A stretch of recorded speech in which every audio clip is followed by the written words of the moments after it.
எஸ்ஐஆர்ன்றது ஒண்ணு. நீங்க நீண்ட கால அரசியல்வாதி, ரொம்ப வருஷமா இருக்கீங்க. 2002ல இதே எஸ்ஐஆர் இருந்திருக்கு. இருந்தது. ஆமாவா இல்லையா? ம். உங்களுக்கு தெரிஞ்சிருக்கும். ம். மறுபடியும் அதுதானங்க. இப்ப எதுவும் புதுசா எதுவும் வரல. இதுல எங்க வாக்குரிமைய பறிப்பாங்க? 2002ல ஒன்றிய அரசுல இருந்த அதிகாரம் வேற. ஆ. அவங்க ஜனநாயகத்தை விரும்பிய அதிகாரிகள், ம். விரும்பிய தலைவர்கள். ஜனநாயகத்தை எந்த விதத்திலையும் அவர்கள் குலைக்க விரும்பவில்லை. வாக்குரிமைய பறிச்சுருவாங்கன்னு பயப்படுத்துறீங்களா? அதாவது பிஜேபினாவே ஒரு பயம் காட்டுறீங்க. பிஜேபினாவே பயம். அது ஒரு பூச்சாண்டி மாரி பயன்படுத்துறீங்களோ நீங்க? உண்மைதானே?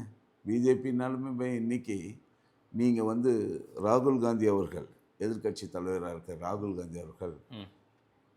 எல்லாத்தையும் படம் பிடித்து காமித்து என்னென்ன குளறுபடிகள் ஹரியானாவில் நடந்திருக்கு, மகாராஷ்டிராவில் நடந்திருக்கு, எல்லாத்தையும் போட்டு காமிச்சாரு. பீகார்ல ஒர்க் அவுட் ஆகலையே. ஒர்க் அவுட் ஆகலாம். 10,000 ரூபாய் கொடுத்தாங்க. ஆ.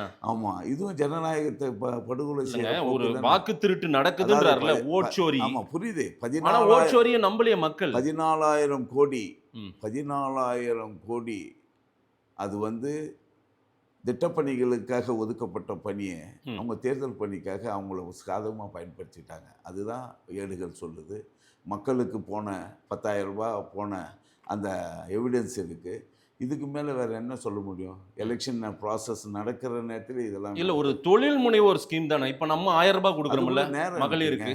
கோட் ஆஃப் கான்டக்ட்னு ஒன்று அனௌன்ஸ் இல்ல பண்ணல. இல்ல, அதெல்லாம் முன்னாடியே தேர்தல் தேதி அனௌன்ஸ் பண்றதுக்கு முன்னாடியே இந்த 10,000 ரூபாய் போய் சேர்ந்துருச்சு. அதுதான் சொல்கிறேன். அது கூட இது போல் ஏதாவது ஒன்று பண்ணி ஆட்சியை பிடிக்கணும்னு அவங்களுடைய வெறுப்பு அவங்க பேரில் இருக்குது. அந்த ஆட்சிக்கு எதிராக மக்கள் திரும்புகிறாருன்னு தெரிஞ்சுதான் இதெல்லாம் பண்ணுறாங்க. இல்ல